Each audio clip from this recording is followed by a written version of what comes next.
को मेरा बहुत बहुत नमस्कार। मैं Krishna Sharma, real estate businessman, आपका स्वागत करता हूं हमारी सेल्स एसोसिएट की इस ट्रेनिंग सीरीज में, जहां पर हम मिल करके काफ़ी सारी चीज़ें सीख रहे हैं। और उम्मीद करता हूं आपको ये सब चीज़ें समझ में आ रही होंगी और आप इसको मार्केट में अप्लाई करने के लिए, फील्ड में अप्लाई करने के लिए, यहाँ से कुछ अर्निंग करने के लिए लाल उत्साहित होंगे।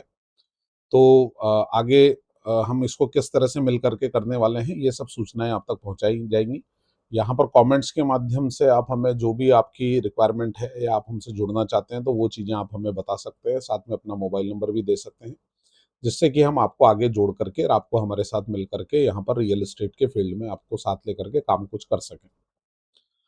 साथियों, अभी तक हमने काफ़ी सारी चीज़ें सीखी हैं और उसी क्रम में हमारा ये आखिरी सेशन है, 10वां सेशन सेल्स एसोसिएट की ट्रेनिंग का। तो आइए चलते हैं हमारे सेशन की ओर। साथियों, अक्षरधाम एसोसिएट्स की ये सेल्स की ट्रेनिंग है, जिसमें हम आपको हमने जो पिछले इतने सालों में जो सीखा है, 25 सालों के एक्सपीरियंस से जो सीखा है, वो आपको देने की कोशिश कर रहे हैं। अ, अभी तक हमने क्या सीखा, मैं अगर बात करूं तो मॉड्यूल 1 में हमने कंपनी का परिचय देखा था, रियल एस्टेट क्षेत्र की बेसिक जानकारी देखी और इस क्षेत्र में आपके लिए क्या अवसर है, इसके बारे में हमने बात की। मॉड्यूल 2 में हमने एक सेल्स एसोसिएट की भूमिका क्या होती है, उसके बारे में बात की। मॉड्यूल 3 की अगर बात करूं तो प्रोडक्ट नॉलेज के बारे में हमने बात की कि प्रोजेक्ट और प्लॉट क्या होते हैं, किस तरह से ये काम होता है। मॉड्यूल 4 में हमने ग्राहक की आवश्यकताओं को समझने के ऊपर बात की, क्या प्रश्न पूछ करके उनकी आवश्यकताओं को हम क्लियर करें। मॉड्यूल 5 में हमने कस्टमर कम्युनिकेशन स्किल्स के ऊपर बात की, हमें क्या बात करनी चाहिए, कैसे बात करनी चाहिए, ये पूरा हमने देखा। मॉड्यूल 6 की अगर बात करूं तो वहां पर हमने सेल्स प्रोसेस के बारे में देखा कि स्टेप बाय स्टेप किस तरह से सेल्स का प्रोसेस होता है हमारा, कस्टमर के स्टेजेस क्या क्या होते हैं और वहां पर उसकी साइकोलॉजी क्या होती है, हमें क्या बोलना होता है, किस तरह से उसे उन्हें कन्विंस करना होता है, ये सारी चीजें हमने सेल्स प्रोसेस में देखी। मॉड्यूल 7 में हमने साइट विजिट हैंडलिंग के बारे में देखा कि साइट विजिट किस तरह से करवाई जाए और किस तरह से कस्टमर को वो चीज़ें याद रहे, ऐसा हम कैसे करेंगे। मॉड्यूल 8 की अगर बात करूं तो हमने ऑब्जेक्शन हैंडलिंग सीखा, आपत्तियों को समझना और उनका प्रभावी समाधान, यानी कस्टमर के साथ सहमत होकर के फिर उसको समाधान को कैसे उनको दिया जाए।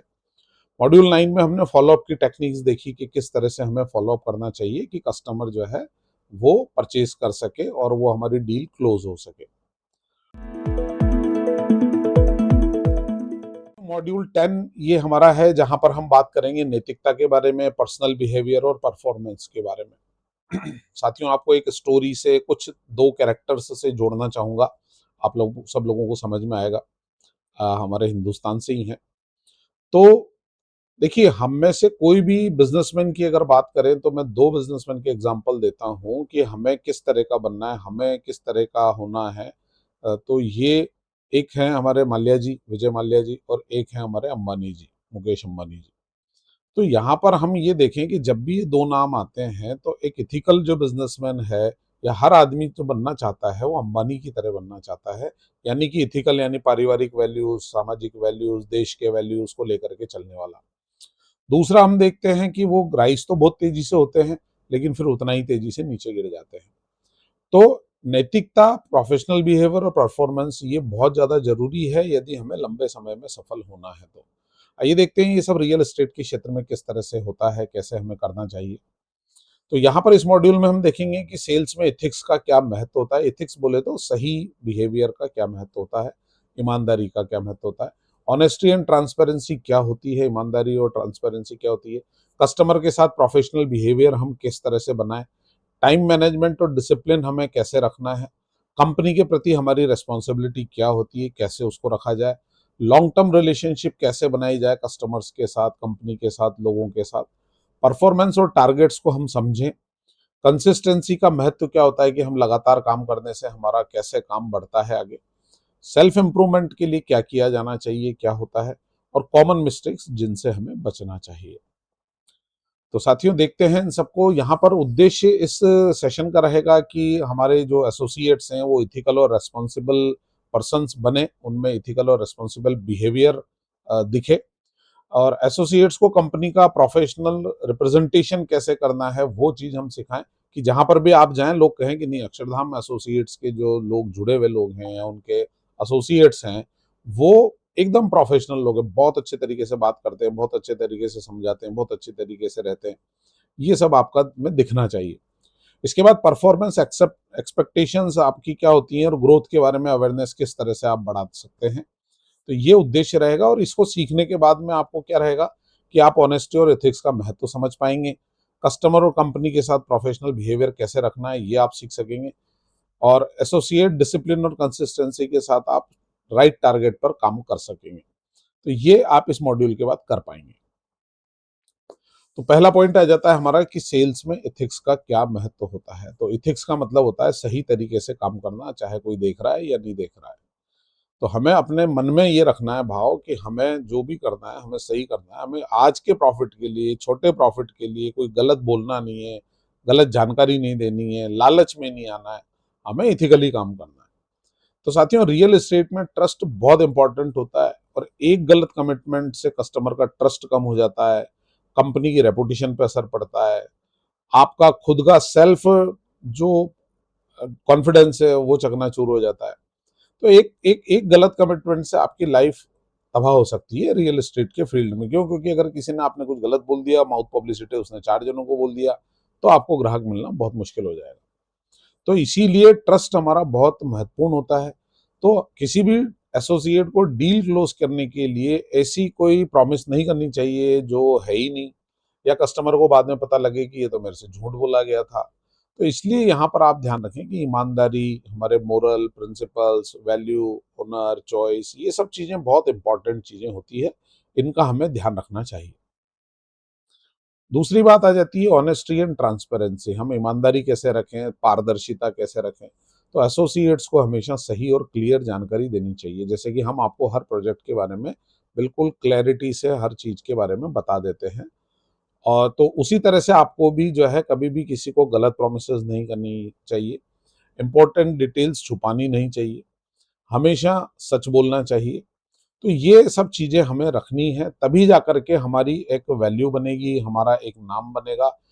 आज हो सकता है कि हम 10 में से हमें 2 ही कस्टमर मिले, 8 ना मिले, लेकिन वो जो 8 गए हैं धीरे-धीरे वो भी हमारी उस चीज़ को समझ करके, ईमानदारी को समझ करके, ट्रांसपेरेंसी को समझ करके बाद में वापस हमारे पास आ जाते हैं।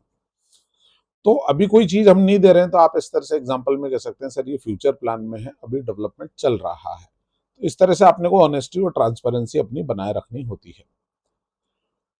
तीसरा पॉइंट आ जाता है कस्टमर के साथ प्रोफेशनल बिहेवियर कैसे रखें। तो एसोसिएट्स को कस्टमर के सामने कंपनी को रिप्रेजेंट करना होता है, इसलिए उनको हमेशा एक तो वेल ड्रेस्ड, वेल ग्रूम्ड होना चाहिए, बहुत अच्छे से उनको जाना चाहिए, वेल ड्रेसअप होना चाहिए।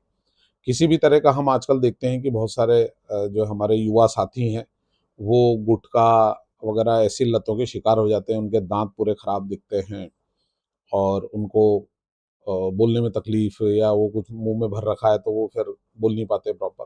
तो इस तरह का आप लोगों को बिल्कुल इन सब चीज़ों से दूर रहना है। सेहत के लिए भी ये चीज़ें बुरी है, और आपके प्रोफेशनल लाइफ में भी ये चीज़ें आपके लिए बहुत गलत हो जाती हैं। तो इसलिए आपको ऐसी कोई भी आदतें अगर है तो उनको उनसे दूर हो जाना चाहिए। पोलाइट और रिस्पेक्टफुल आपको रहना चाहिए। आपको पेशेंस के साथ कस्टमर के हर सवाल का जवाब देना चाहिए, क्योंकि कस्टमर कई दफ़े जब आपसे बात करते हैं तो कई सारे सवाल पे सवाल पूछते हैं, तो हमें इरिटेट नहीं होना है, उनका प्रोफेशनली कामनेस के साथ जवाब देना है। हर सिचुएशन में प्रॉपर बिहेवियर रखना चाहिए। कस्टमर ने हाँ किया तो बहुत अच्छी बात है, ना किया तो और अच्छी बात है कि हमें और कुछ सीखने का मौका मिला। तो इस तरह से हमें अपना सोचना चाहिए। तो इसी तरह से हमें कस्टमर के साथ जितना हम प्रोफेशनल बिहेव करेंगे, उनकी बात का रिस्पेक्ट करेंगे, उनको कामली जवाब देंगे, उससे उनका ट्रस्ट बढ़ता है, हमारी वैल्यू बढ़ती है, और हमारे कन्वर्जन के चांसेस भी बढ़ते हैं। तो ये प्रोफेशनल बिहेवियर का मंत्र हुआ। इसके बाद आ जाते हैं टाइम मैनेजमेंट और डिसिप्लिन। एक सक्सेसफुल एसोसिएट जो होता है वो अपने टाइम को सही तरीके से मैनेज करता है। कितनी बजे मुझे घर से निकलना है, कितनी बजे मुझे काम पे लगना है, कितनी मीटिंग्स मुझे करनी है, कितनी बजे से कितनी बजे तक मुझे कॉल्स करने हैं, ये सब चीज़ें वो पहले से मैनेज करके और अपने टाइम टू टाइम सारी चीज़ें करते हैं। तो एसोसिएट्स को चाहिए कि वो मीटिंग और साइट विजिट पर हमेशा टाइम से पहुंचे, टाइम पर फॉलोअप करें। जैसे फॉलोअप के उन्होंने सिस्टम बना रखे हैं कि मैं पहला फॉलोअप अगले दिन करूंगा या उसी दिन सेम डे करूंगा, दूसरा फॉलोअप मैं अगले दिन करूंगा, तीसरा फॉलोअप मैं एक दिन छोड़ करके करूंगा। तो जो भी आपने सिस्टम बना रखा है उस सिस्टम के हिसाब से आपको कस्टमर को फॉलोअप करना चाहिए। इसके अलावा जो भी कंपनी की तरफ से डेली टास्क आपको दिए गए हैं, आपने खुद अपने लिए कुछ बना रखे हैं, तो उनको रेगुलरली हमें पूरा करना चाहिए। क्यों? क्योंकि जब आप डिसिप्लिन के साथ एक कंकर रोज फेंकने वाला जो काम करते हैं, उससे धीरे-धीरे आप में जो कंसिस्टेंसी आती है, उसकी वजह से आपको काफ़ी आगे जाकर के फ़ायदा मिलता है। क्योंकि वो कंपाउंड मतलब वो इकट्ठा होता जाता है। देखिए, एक बहुत अच्छा एग्ज़ाम्पल है कि जब हम चट्टान पर कोई आदमी चट्टान को तोड़ने के लिए जब उस पर हथौड़े मार रहा होता है, तो वो 100वें हथौड़े में जब वो चट्टान टूटती है, तो वो 100वें हथौड़े का जोर नहीं होता है। वो पहला, दूसरा, तीसरा, एक के बाद एक जो लगते चले गए हथौड़े, तो हर बार वो हल्का-हल्का उसको कमज़ोर करते जाते हैं, यानी काम को आसान करते जाते हैं। और 100वां हथौड़ा दिखता वो है, लेकिन वो पूरे 99 का पीछे भी ताकत होती है उसकी, और वो 100वां हथौड़ा पड़ते ही चट्टान स्प्लिट हो जाती है, 2 टुकड़ों में बँट जाती है। तो वो केवल 100वें हथौड़े का काम नहीं होता, वो 99 जो पहले लगे हुए थे, उनका भी सबका साथ उसमें होता है, कंपाउंडिंग उसमें होती है। तो इसी तरह से आज जो आप काम कर रहे हैं, जो सफलता एक दिन आपको मिलेगी, तो ये इन सब का परिणाम होगा। वो एक दिन उसी दिन आप कुछ कर देंगे ऐसा नहीं होगा। तो ये जो आप काम कर रहे हैं, ये आप निश्चित मान के चलें कि ये आपकी सफलता में एक नींव की ईंट का काम कर रहा है। सफलता ऊपर बाद में दिखने लगेगी, अभी नीचे चल रही है, आप ऐसा इसमें सोच सकते हैं। तो इस तरह से आपको जो है ये करना चाहिए। अदरवाइज आप टाइम मैनेजमेंट का ध्यान नहीं रखते, तो कस्टमर को लगता है कि ये कंपनी सीरियस नहीं है, ये व्यक्ति सीरियस नहीं है, तो ये सारी चीजें आपको ध्यान रखनी चाहिए। कंपनी के प्रति आपकी कुछ रिस्पॉन्सिबिलिटीज होती हैं, जैसे कि आप कस्टमर का डिटेल्स कंपनी को शेयर करें, डिटेल्स उनकी शेयर करें, आप जो काम कर रहे हैं उनका अपडेट उनको दें, कंपनी के गाइडलाइंस को फॉलो करें, क्योंकि कंपनी ने भी ये सब कुछ हमने सीखा है सालों में, वही चीज़ें आपको सिखा रहे हैं, तो उनको आप प्रॉपर फॉलो करें।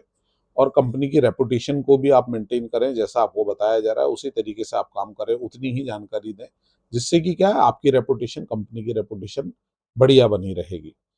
तो इस तरह से आप रेस्पॉन्सिबल बिहेवियर आपको करना है कंपनी में, जैसा बताया जाए, time to time trainings attend करना, टाइम टू टाइम गाइडलाइंस को देखना और उन्हीं के अनुरूप काम करना, ये सब आपको करना आना चाहिए। इसके बाद आ जाती है लॉन्ग टर्म रिलेशनशिप की बात। तो सेल्स केवल एक डील तक लिमिटेड नहीं होती है, ये एक लॉन्ग टर्म रिलेशनशिप का खेल होता है। और ये लॉन्ग टर्म रिलेशनशिप बनाने के बाद में जो है हम देखते हैं कि सेल भी होती है, रेफरल भी हमें मिलते हैं, वो लोग और भी सेल कराते हैं, तो ये सब चीज़ें हमारे साथ होती हैं। तो एसोसिएट को चाहिए कि कस्टमर के कांटेक्ट में वो बने रहें, लगातार उनसे होली दिवाली मिलना, उनको मैसेजेस करना, दुआ सलाम करते रहना, ये होता रहना चाहिए। गुड रिलेशनशिप मेंटेन करना चाहिए कि हमें उनके साथ जो है अच्छी रिलेशनशिप बना के रखनी चाहिए, वैल्यू ऐड करनी चाहिए। यदि हम कोई काम कर सकते हैं, हमें लगता है कि इनको इस काम की ज़रूरत है, तो हमें वो करना चाहिए। जैसे कि मैंने आपको पहले भी बताया कि जैसे मैं एजुकेशन में इंटरेस्टेड हूँ, तो हमारे जितने भी साथी लोग हैं, कस्टमर्स हैं, तो अगर उनके बच्चे कोटा में पढ़ने के लिए अगर कोई भी बात होती है, तो मैं हमेशा उसके लिए तैयार रहता हूँ सहयोग के लिए। उनका एडमिशन कराने से लेकर के उनको रूम दिलाना, उनको गाइड करना समय-समय पर, उनके साथ उनके मेंटर से मिलने जाना, ये सब करके मुझे खुशी होती है। तो मैं हमेशा इसके लिए तैयार रहता हूँ। तो इस तरह से हमें क्या है, वैल्यू बनानी चाहिए, वैल्यू ऐड करनी चाहिए किसी की लाइफ में। यदि आपका कहीं हॉस्पिटल में मिलने वाले दोस्त हैं आपके, तो आप कभी भी वो लोगों को बोल सकते हो, सर हॉस्पिटल में कभी भी जाएँ, आपका कोई काम हो, आपको एक्स-रे करवाना है तो मेरा दोस्त है वहाँ पर, आप मुझे फ़ोन कर सकते हैं, थोड़ा-सा आपकी हेल्प कर देगा। तो इस तरह से आप लोगों की लाइफ में वैल्यू ऐड कर सकते हैं। इसके अलावा आप उनको रेफरल के लिए एनकरेज करना चाहिए, सर कोई भी आप जैसे लोग हों तो सर आप हमें बताएं, तो हम उनको भी जो है आपका पड़ोसी बना देंगे, या उनको भी एक अच्छे जगह पे प्लॉट लेने का अवसर मिलेगा। तो इस तरह से आप उनसे रेफरल के लिए भी उनको इनकरेज कर सकते हैं। तो ये जो अच्छा रिलेशनशिप होता है, लॉन्ग टर्म रिलेशनशिप होता है, ये हमें लगातार जो है कस्टमर्स देता रहता है। जैसे कि आपने एक यहाँ पर एक इम्पोर्टेंट एग्जांपल आपको बताना चाहूँगा। आपने वो बड़ा वाला झूला देखा होगा जो मेले में आता है, मैरी गो राउंड जिसको बोलते हैं, वो बड़ा झूला। तो वो झूला हमेशा भरा दिखता है। क्यों? क्योंकि वो क्या करता है ना, एक आदमी को उतारता है, उसकी जगह बिठाता है दूसरे को, फिर वो ऊपर चला देता है उसको, फिर वहां से उसको उतारता है, फिर चलाता है, फिर उतारता है, बिठाता है, फिर चलाता है, तो वो हमेशा हमें भरा हुआ नजर आता है। तो उसी तरीके से जब आप रिलेशनशिप बना करके रखते हैं, तो एक आदमी ने प्लॉट ले लिया, अब वो रिलेशनशिप में आ गया, तो वो कुछ टाइम बाद वो आपको प्लॉट एक और ग्राहक को लेके आ जाता है। तो इस तरह से जब आपके लॉन्ग टर्म रिलेशनशिप है, तो कोई ना कोई लाता रहता है, और आपका वो जो झूला है वो भरा हुआ नजर आता है हमेशा। यानी आपके पास कभी भी कस्टमर्स की कमी नहीं आती है। तो ये एक लॉन्ग टर्म रिलेशनशिप का बहुत बड़ा फायदा होता है। इसके बाद आ जाता है कस्टमर का रिकॉर्ड मेंटेन करना। तो कस्टमर का प्रॉपर रिकॉर्ड मेंटेन करना एसोसिएट की जिम्मेदारी होती है। जैसे कि उनको कुछ टारगेट्स दिए गए हैं कि कितने लीड्स बनाए, तो उनको लिखना चाहिए रोज, कितने कस्टमर को साइट विजिट करवाई तो उनको लिखना चाहिए, कितने इंटरेस्टेड कस्टमर को बुकिंग तक पहुंचाने में मदद की तो उनको लिखना चाहिए। तो इस तरह से जो भी उनको डेटा मेंटेन करने के लिए कहा गया है, प्रॉपर फॉर्मेट में नाम लिखना है, मोबाइल नंबर लिखना है, व्यवसाय लिखना है, निवासी वो कहाँ के हैं ये लिखना है। तो ये सारी चीज़ें आपको अगर लिखनी है तो आपको लिख करके और अपने फॉर्म से सबमिट करना चाहिए, या जिस भी माध्यम से आपसे माँगा गया है तो वो आपको देना चाहिए। तो इस तरह से आप क्या है कि ये जब डेटा देते हैं तो आपका परफॉर्मेंस भी एनालिसिस हो जाता है, और आगे के लिए भी वो फ़ॉलो-अप कब करना है, कैसे आगे बात करनी है, तो वो सारी की सारी चीज़ें आपको पता रहती हैं। यानी अगर आपको कोई टारगेट मिला है कि 15 दिन में, हर सप्ताह में 15 नए लीड्स लेके आने हैं, 3 साइट विज़िट करवाने हैं, तो उसी की प्लानिंग के हिसाब से आप उसको तोड़ लें कि 15 लीड लेके आने हैं, तो मुझे जो है कम से कम मेरे 5 पुराने लोगों से बात करनी पड़ेगी या सप्ताह में, तो मेरे को 1 आदमी से रोज़ बात करनी है, ताकि मैं उनसे 2-2 लीड ले सकूँ या 3-3 लीड ले सकूँ। तो इस तरह से आप कर सकते हैं। साइट विज़िट करानी है, तो मेरे को 10 फ़ोन करने पड़ेंगे, तब मेरी 3 साइट विज़िट होती है, तो आपको 2-2 कॉल रोज़ करने हैं। तो इस तरह से आप अपने काम को, साप्ताहिक काम को दिन में डिवाइड करके आप इस तरह से अपना काम कर सकते हैं। तो इस तरह से आपकी परफॉर्मेंस भी बेहतर होती है, रिजल्ट भी आते हैं, और बराबर जब आप लगातार काम करते चलते हैं तो आप देखते हैं कि आपका रिजल्ट इंप्रूव हो रहा है, आपकी परफॉर्मेंस इंप्रूव हो रही है, और आपका काम इंप्रूव होने लगता है। इसके बाद आ जाता है कि कंसिस्टेंसी का, यानी लगातार काम करते रहने का क्या महत्व होता है। तो साथियों, जैसे मैंने पहले भी बताया कि सेल्स में सक्सेस एक दिन में नहीं मिलती है, हमें रेगुलर एफर्ट के बाद सक्सेस मिलती है। पहली बार हम जाते हैं, हम कहीं झिझक रहे होते हैं, फिर कोई मिलता है, वो हमें प्रोत्साहित करता है, नहीं बहुत अच्छा आप बोल रहे हो, बताओ आप बताओ, लोग ज़्यादा से ज़्यादा लोगों को बताया करो आप। तो हम और ज़्यादा कॉन्फिडेंटली जाते हैं। फिर धीरे-धीरे हमारी प्रेज़ेंटेशन में धार आने लगती है कि हम कस्टमर की बात को समझने लगते हैं, और फिर उसके अनुरूप बात करने लगते हैं। तो इस तरह से हम धीरे-धीरे, धीरे-धीरे हम भी इम्प्रोवाइज़ होते हैं, और हमारा जो है जो सक्सेस रेशियो है वो बढ़ जाता है। तो एसोसिएट को चाहिए कि कंटिन्यूअसली नए कस्टमर से वो कांटेक्ट करते रहें, रेगुलर फॉलो-अप्स करें, क्योंकि हर बार जब आप बात करते हैं किसी से तो आपकी बातचीत करने की कला में निखार आ जाता है। इसके अलावा आपको मार्केट में एक्टिव रहना चाहिए, क्या हो रहा है, किसके दोस्त ज़्यादा है, तो उनके साथ जाके लोगों से मिलना, इस तरह का भी काम आप कर सकते हैं। तो एसोसिएट जो काम डेली करता रहता है, उससे उसके परफॉर्मेंस में बेहतर होता है, उसका प्रेज़ेंटेशन बेहतर होता है, उसके स्किल्स बेहतर होते हैं, और उसके साथ-साथ उसकी सेल भी बेहतर होती चली जाती है। इसके बाद आ जाता है सेल्फ इम्प्रूवमेंट। साथियों, ये वैसे सभी के लिए है, एसोसिएट्स के लिए नहीं, हर आदमी को हमें हमेशा इम्प्रूव होते रहना चाहिए। तो एसोसिएट्स को हमेशा इम्प्रूव करने की कोशिश करनी चाहिए। इम्प्रूव करने के तरीके क्या हो सकते हैं कि आप एक्सपीरियंस से सीखें, सीनियर टीम मेंबर्स को ऑब्जर्व करें कि ये कैसे काम करते हैं, क्या बोलते हैं, कब कस्टमर को बोलने का मौका देते हैं, कब ये खुद बोलते हैं, ये सब चीज़ें आप समझ सकते हैं। कम्युनिकेशन स्किल्स के ऊपर काम कर सकते हैं। तो यहाँ पर साथियों, आपको क्या कोशिश करनी चाहिए कि आप अच्छे लोगों के बीच में रहें, जहाँ से आपको कुछ सीखने को मिले, दोस्त अच्छे बनाएँ, बातें अच्छी करें, अनावश्यक बातों में समय ना दें। पॉलिटिक्स में मोदी जी ये कर रहे हैं, ट्रम्प वो कर रहे हैं, बार में ये चल रहा है, वो हमारे काम की बातें नहीं है। हमें अपना जो काम है उससे रिलेटेड बातें करनी चाहिए, दोस्त वैसे बनाएँ। तो उससे क्या होगा कि आपका फ़ोकस जो है मेनली ज़्यादातर अपनी काम पे रहेगा, और आपका सेल्फ इम्प्रूवमेंट पे फ़ोकस जाएगा। इसके अलावा आजकल डिफरेंट तरह के ग्रुप्स चल रहे हैं, जहाँ पर कोई सेल्स की बातें बताई जाती है। अच्छा यूट्यूब कंटेंट आप देख सकते हैं। बुक क्लब आप बना सकते हैं साथियों के साथ मिल करके, बुक रीडिंग क्लब जैसे हमारे एक साथियों का बना हुआ है, वो सुबह 5 बजे उठ करके 20 मिनट आधा घंटा कोई भी एक बुक के ऊपर पढ़ते हैं वो, और उसके ऊपर डिस्कशन करते हैं। तो इस तरह का आप कर सकते हैं। तो सेल्फ इम्प्रूवमेंट के लिए आपको लगातार काम करते रहना चाहिए, क्योंकि जितना जिम रोन एक बहुत अच्छे स्पीकर हैं, उनका कहना क्या है कि सबसे बड़ी इन्वेस्टमेंट, सबसे बड़ा काम अगर आप कर सकते हैं, तो वो अपने आप को इम्प्रूव करने के ऊपर काम कर सकते हैं। वो आपको सबसे ज़्यादा फ़ायदा देगा। तो आप सेल्फ इम्प्रूवमेंट के लिए लगातार काम करते रहें। इसके अलावा कॉमन मिस्टेक्स जिनसे आपको बचना चाहिए, वो हैं कि झूठे वादे करना, कोई गलत वादा करना, उससे आपको बचना चाहिए। फर्स्ट कॉन्टैक्ट के बाद कस्टमर को इग्नोर कर देना, पहली बार बात की, उसके बाद आप दोबारा गए ही नहीं उसके पास। चाहे वो हाँ करें, ना करें, आपको जाना चाहिए। थोड़ा अपना जो भी प्रेज़ेंटेशन है वो देना चाहिए, उसके बाद वो ना करे कोई दिक्कत नहीं है।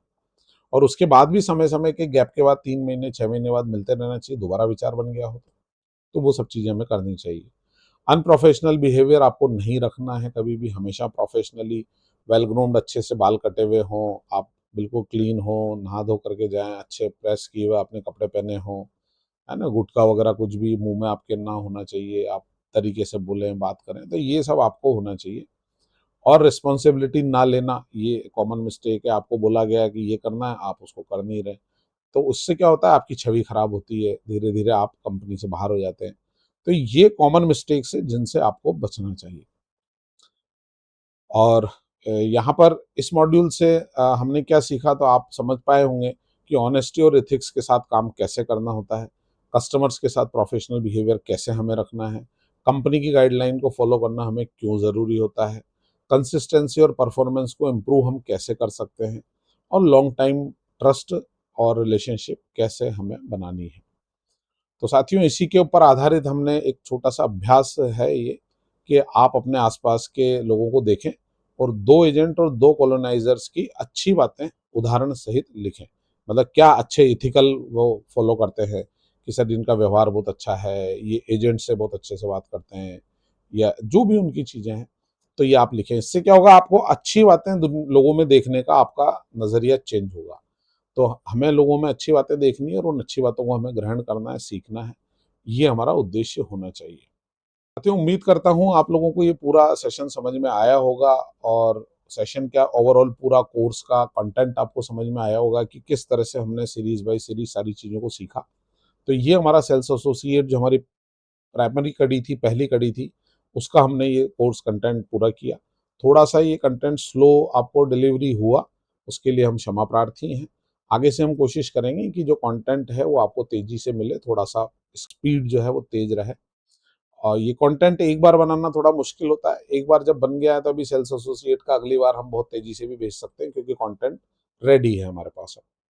तो इसी तरह का आप और क्या कंटेंट देखना चाहते हैं, किस तरह की अगली ट्रेनिंग हम किन के ऊपर रखें, अगर ऐसा कुछ आप कमेंट करते हैं, तो हम कोशिश करेंगे कि वो आपकी जो डिमांड है उसके ऊपर हम कंटेंट आपको बना करके दे सकें।